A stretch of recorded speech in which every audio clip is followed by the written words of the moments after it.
Squeaky is a cool dude, man. I'm talking about right to this day. And when I met him, I called him and he was like, "When you want to do it?" I'm like, "Whenever you free." He's like, "Well, I got some time in a minute." And he pulled up in like an hour. And when I got there, I was so starstruck because I'm sitting there. Oh my God! It's like here go Michael Street. Here go Tom Ski Mask. Here go Criminal Mind. Here go Thugster. Here go Yo Lynch. I'm like, wow. I'm sitting around people I listen to every day, and I hadn't wrote a bar yet. So I'm sitting there like, man, I got to do this. So I got to do it. And I was doing it. I did my thing. And Criminal Man was like the coach. He was coaching me. He's like, nah, say it like this and let's do it like this.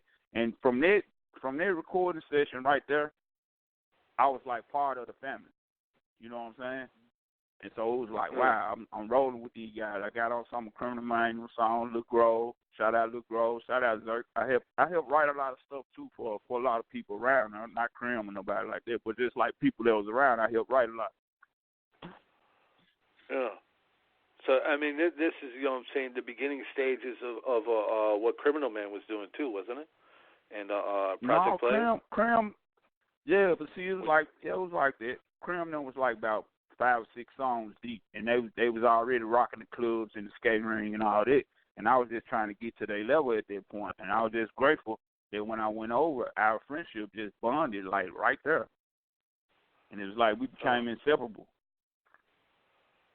Yeah. Yep. And you guys started like this just to click right away. What about when you first got in the studio making music, man? What was the atmosphere like in the studio? What year was this? Like 94, 93? It was 94 when I did when I recorded my first album.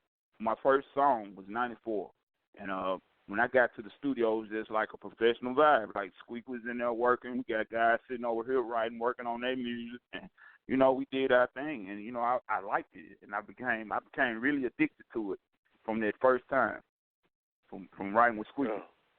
Yeah, definitely. Now, Squeaky, I mean, he's a guy that is so talented. I mean, even cats like legendary artists like in other areas like Sibo has worked with him, and Esham, Detroit. Yeah.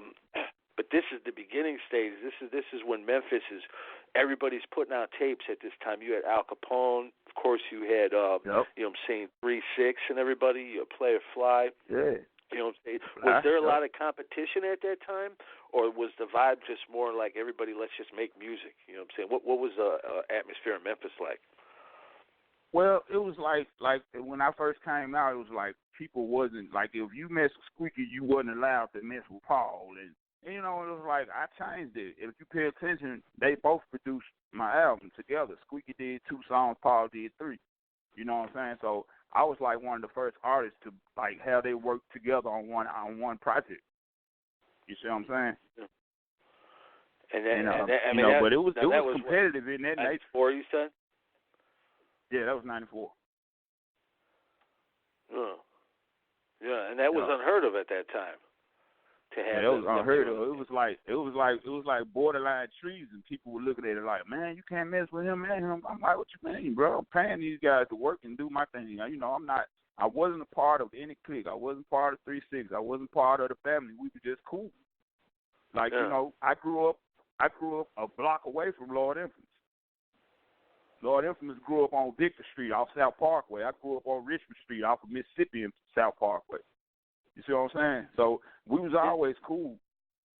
So you got to know Lord Infamous way back in the day, like before he was even rapping? Yeah, before I even, you know, I knew he was rapping, but he was like, I was like, they was on some more kind of music to me. I was like always the gangster type rapper, and they was like rapping about other things. So I was like letting them be. But at the same time, when I first went over to Squeaky's house, I came back to Lord Infamous and let him hear the RIC for life. And he was like, man, you need to remix that. Let Paul do the beat. So he got with Paul, and Paul called me. And I ended up going over to Paul's house with Fly. And we ended up working together. That's where the song came out, Strapped with the Glock, with me and Player Fly. Wow. Now, that's dope, man. I commend you for doing that because, you know what I'm saying, you bringing people together and stuff like that. When you put out the tape, what was the perception like? I mean, was Squeaky and Paul cool with it, that they were both on the same tape together? Oh yeah, most definitely. It was like cool, you know, like 'cause I came to the skating ring one time. DJ Paul was still DJing at the skating ring at this time, and when I came in, he was playing "It's My Nature," and that was produced by wow. DJ Squeeky, but it was my song, and I was like, wow, you know what I'm saying? That was cool, and my boy was like, man, I believe you gonna get them fools to talking or whatever. But I'm not gonna say I'm totally responsible for them talking or coming together and being cool or anything like that. But it was probably one of the first steps because like '96 they started throwing shows together and you know like competitive shows like who the best DJ and all that. They started doing that in like '96. So I think I kind of helped bridge that gap. And I introduced Flag Criminal Mind. I introduced Black and Squeaky. I introduced like a lot of people. Like I said, I brought some people together in that era, and it was cool with me. Everybody was cool. There wasn't no beef or nothing like that. Yeah, yeah, and this is the era of the underground tapes in Memphis too. So all these guys are putting out these legendary tapes that sell for astronomical amounts of money today. How does that make you feel to know that your music is like highly sought after by collectors? Man, like when I first, I think I can't think of the dude's name, but he's somewhere in Germany. But he was like the first person to hit me up, and I still talk to Squeaky, a lot today. Matter of fact, today is his birthday. Shout out to Big Homie, happy birthday, Big Dog. But Squeaky, I talked to Squeaky. I talked to Squeaky and I talked to Zerk a lot about the business side of things, and Zerk was like really, I think the dude's name's Colin or something like that.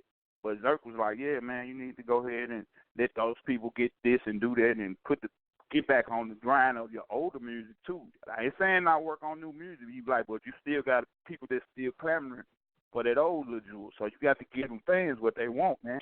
So I've been listening to that, and I've been like really going back to the old Jyule, like pulling up old music that people never heard, and I'm trying to get it out there to people now.